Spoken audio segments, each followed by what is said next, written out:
Right, well, welcome, Clive, to SA Boxing Talk. We're here to discuss your application that you've got, Brain Eye, a really cool initiative that Larry Weinstein brought to all of our attention at Boxing 5. Just to a quick introduction of yourself, if you wouldn't mind. Sure. Thank you very much for having me on here, Hayden. My name's Clive Barrett. As I was telling Hayden, I was born in Johannesburg, but I now live in Australia. I'm the chairman and the lead investor in a company called Brain Eye. And although it's described as a cool app, this is an application that has taken 7 years to get the engineering right, the technology right, using proven science, which is using eye movements. One can detect, a medical professional can detect whether someone has an ailment or not, whether they're well or not. I think the real magic in our application is the fact that it's through a mobile phone, which makes it absolutely accessible to everybody. So that, in essence, is a description of what we do. It's a 35-second test. It looks at eye movements, very much similar to if you've seen doctors where they run their hands across somebody's eyes and then make a decision as to whether they're fit or not, concussion or anything to do with a neurological disease. And so this is what we've done by digitizing it, putting on a mobile phone. I was going to say just before then, because I thought boxing would be just the correct sport for this as well. Because there are Yes. so many concussions. So that would be an automatic flag for you guys to obviously test and well test the product as well. Yes. So boxing is, one would consider, very much the kind of sport that this kind of technology could be used for. But I think we shouldn't ignore that there are many sports, including football with heading of the ball, and particularly rugby, anything that associates physical contact between participants, or anything in life that could result in a head knock that could lead to something more dangerous, is where we're aiming. And the fact that we were introduced to Larry, and somebody with a lot of integrity and also forethought, saw that this is something that could be very much a game changer, allowing boxers for the first time to be able to test their brain health. And if something was wrong, to be able to do something about it, to extend their boxing careers and also enhance their lives. So we're very pleased to be working with, such a good company. And Club, how accurate is the reader as opposed to, any other technology that currently exists out there? Yeah, so I think that the gold standard are expensive eye tracking machines, more than $100,000 each one. And so we've done a measurement against them, and it's within 99% as in terms of accuracy. So amongst the clinical trials we've done, number one is to actually detect concussions and head knocks and head injuries. That's the first thing. And the second is to measure the phone against your very expensive eye tracking machines. And almost within 100%, the results have been quite extraordinarily good. And the interesting thing is that Larry will attest that he has done some tests and actually picked up some instances where somebody with a brain abnormality or a problem with their brain health, it's been picked up by our technology. Sure. I can already see it's going to debut as well at the weigh-ins, at least for the Boxing 5 promotions. That is, we'll get some footage at the weigh-in for amongst the current professional boxers. The data that's collected from this is it extensive data? Will it give you a lot of different things to look at, especially when a Yes. potential patient is going to be using it? Yes, so that's a very, very good question. So the first thing I should address is the security. The data goes to the sky, it's secure, it is not named as a number only and belongs to the person who had the reading. That's the first thing.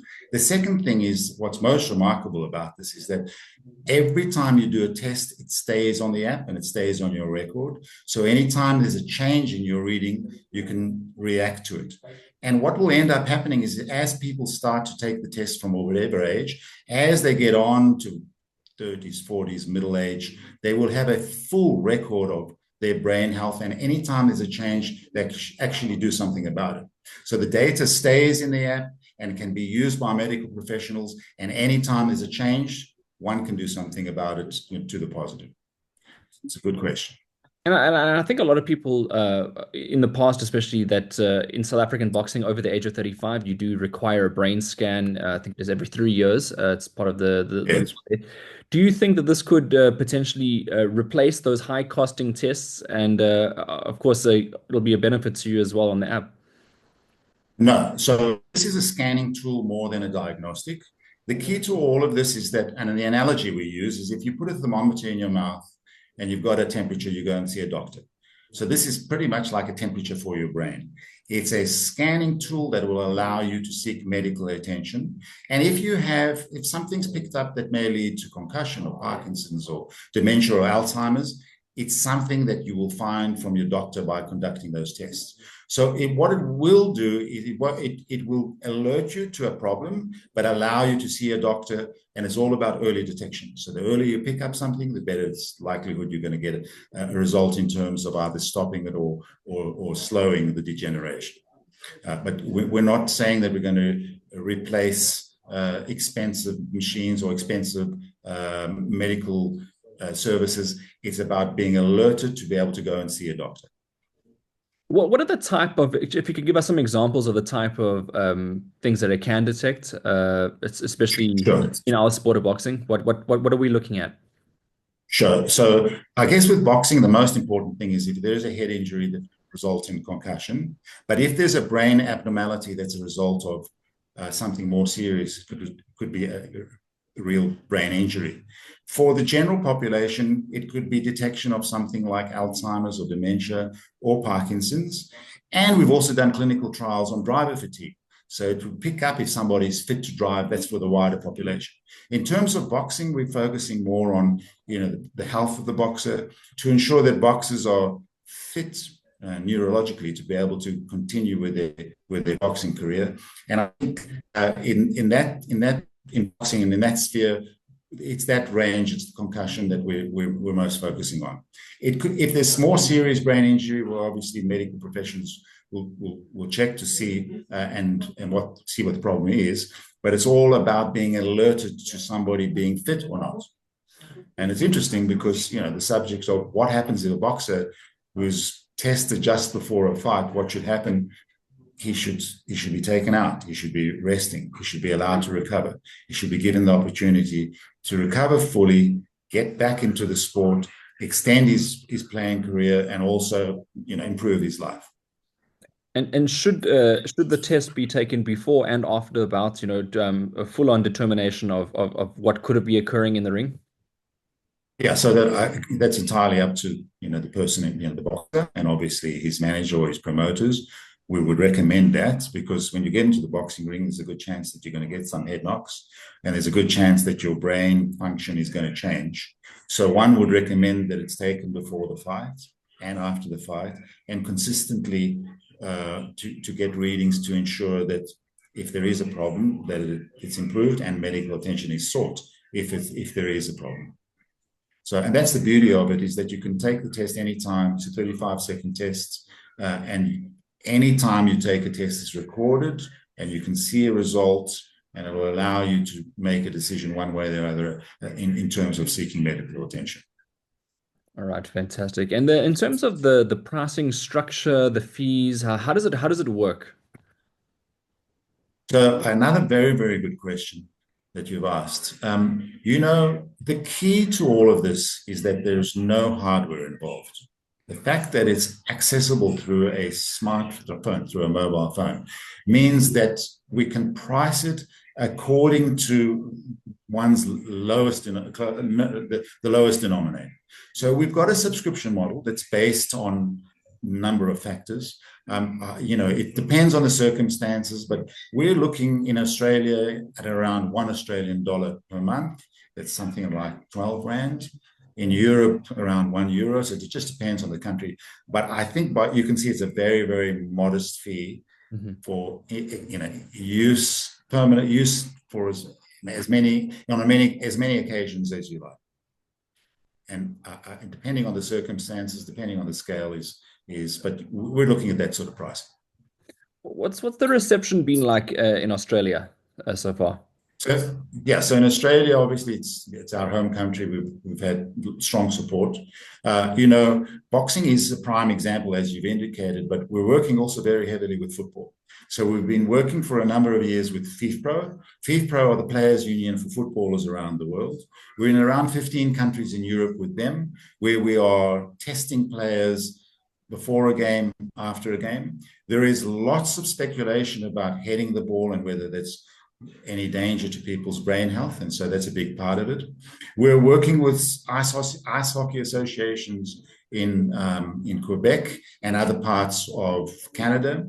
We're also working with organizations, some business, some government in Southeast Asia. So it is only recently, last year, that we started to commercialize it. It was 7 years of engineering and technical to get it to the point where we can commercialize, and that's why we're starting now to be active in different parts of the world, including South Africa, of course. And it's good to have people who are, the interesting thing is that one would think that most of the governing bodies for sports are interested in the health of their players, one would hope. It's really encouraging to see somebody like Larry, who is very much on the side of ensuring that his fighters and that people who belong to his organization are taken care of. And that's very much what we're providing. Has the app discovered any substantial findings yet in its running so far? Well, the answer is yes. And we have many instances where something has been picked up, something has been detected that may ordinarily have sat in somebody's brain for extended 5, 10, 15, 20 years. Some of them not so serious, but others serious. We have also, to give you an example, we have an arrangement with the Philippine Hospital Association. Philippine Hospital Association has 2,000 member hospitals, and those member hospitals take medical tests for people as part of their employment status. So what we're doing is at the end of the test, for the first time ever, they're able to check their brain function. And so we have picked up abnormalities that have led to somebody going to see their doctor and then having treatment as a result. We have also, I don't know, we have also tested some boxes, and where brain damage has occurred, it has been picked up, and where the medical attention is continued or for the first time sought. But the answer is very much yes. And if you want, I can give you an anecdote you might find interesting. I've got a 9-year-old grandson who plays rugby league in Australia. And in South Africa, I know rugby league is not all that popular. In Australia, it's a brutal sport. My grandson was sent home by the school saying that he'd had a head knock. There was no information other than that. My son, who works for the company, tested him. He failed the tests. He tested him the next day. It was a slightly better result, but he failed again. Took him to the doctor. Our app had detected a concussion.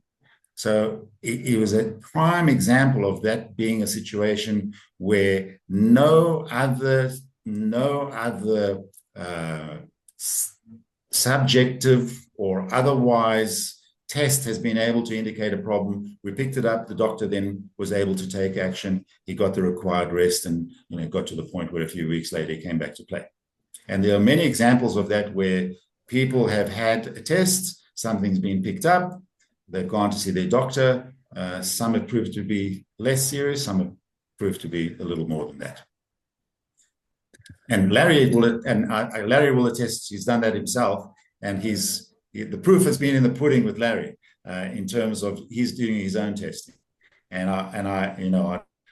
For us, it's validation of everything we've done, all the clinical trials we've done, everything we've done. Just to give you an idea too, also of the background, many years ago, we did a clinical trial that involved a sporting organization in Australia and Monash University, where they have a ocular research department. The two professors from Monash University, Professor Owen White and Associate Professor Joanne Fielding, were involved in the testing. We did a clinical test on concussion.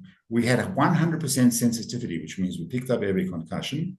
But more important than that, both of those professors have joined between the two of them, they've written something like 120 journals for medical journals on the subject. Both have been studying extensively this particular subject, one for 20 years, one for 40 years. So I think what we've done is managed to bring into the organization specialists in every field: medical, scientific, technological, and engineering. So it's not something that one could easily try and produce. It's taken years, it's taken IP, it's taken patents, it's taken engineering. There's lots that's gone behind it. And that's why to say that we can pick up something on the phone, one would think is relatively easy to replicate. It's not. It's not. Lots and lots of technology behind it. We look forward to the findings, especially when it comes to this upcoming tournament now. I think there's going to be a lot of sort of attention on the app as well. And, a lot of people are going to want to know Yes. exactly where they're at in their careers. This is essential for boxing because typically damage doesn't always take place in the fight. It takes place a lot in sparring and preparation for the fight in terms of, Yeah. getting ready. Uh, should there be a situation where a boxer isn't, let's say, at the space where the app or the recommended limit is, what occurs then? Is it up to the promoter? Is it up to the manager? Do you know where you would lean in terms of the recommendation on that? Okay. Very, very good question. Again, got a lot of good questions. So what happens is as soon as a result is produced, it's then up, the results belong to the boxer. The boxer then makes a decision as to whether he or she wants to share that with his medical professional. If he or she decides that's what they want to do, it can be sent immediately to the person of their choice in the form of a PDF and provide the requisite information to allow the medical professional then to take action. So, again, this is something that, a person has a choice. It's his data, it's his information, his or her, and he can decide basically whether he wants to share it with his medical professional. And I'd assume that there's a promoter or a manager or somebody who's looking after the interests of the particular fighter, and then will influence them to do the right thing to make sure that they're looking after their brain health. All right, so that's obviously something that's going to be very interesting to see. I think a few of the boxers might just share the results, especially if they come back with the positive results, so they might be more happy than anything else to do that. Clive, do you have anything that you want to just leave the people with that are watching this and obviously would like to maybe sign up for themselves or potentially see the results and see how it works? Yes, well, I mean, I think what we've got here is revolutionary technology using proven science that we are making available during the course of the next few months to everyone in South Africa through an app that's very affordable and that will allow people to detect any kind of problem and allow them to actually treat it and fix up something that ordinarily might have sat in the brain. So we're very pleased to be coming to this country. For anybody that is interested to learn more, they can go to braineye.com. They will hear about it and read about it and see about it. And as we progress more in this country, there will be more exposure. But on the website, there will be plenty of answers to any questions that anyone has, and then they can get in contact with the company if they like. But that's probably a very good start for people to get to know more about our technology. And it's not an exaggeration to say this saves lives. And the fact that through a mobile phone, one can test somebody's brain health, never before, arguably the most valuable part of the body, the brain.